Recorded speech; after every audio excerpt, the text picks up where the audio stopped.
ส่วนใหญ่จะหยุดหายใจเมื่อเราใกล้จนอยากจะหยุดหายใจว่ามีแต่เธอกับฉันวันนี้เท่านั้นเอาแต่รอเธอเป็นไงเป็นเธอช้าเอาแต่รอเราต้องการอยู่ด้วยกันเพราะเธออยู่ในใจไม่รู้มันเป็นยังไงแต่ฉันไม่เคยเข้าใจ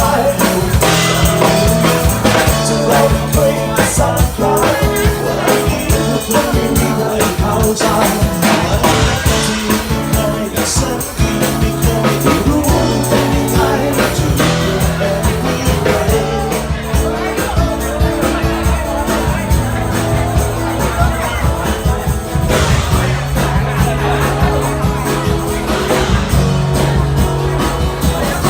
เมื่อเราใกล้จนอยากจะหยุดหายใจว่าเมื่อใกล้จน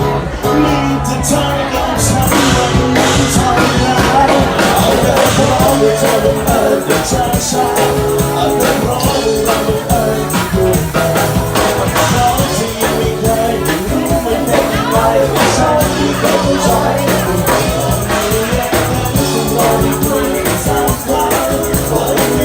ก็ไม่มีใครเข้าใจ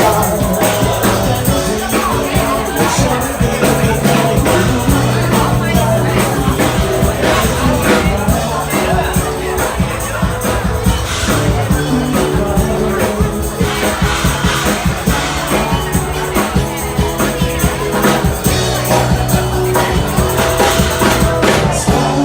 การมีสา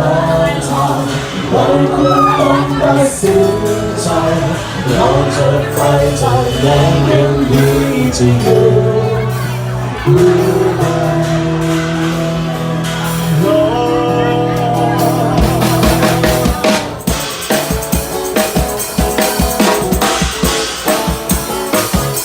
สวัสดีสื่อมวลชนด้วยมวลชน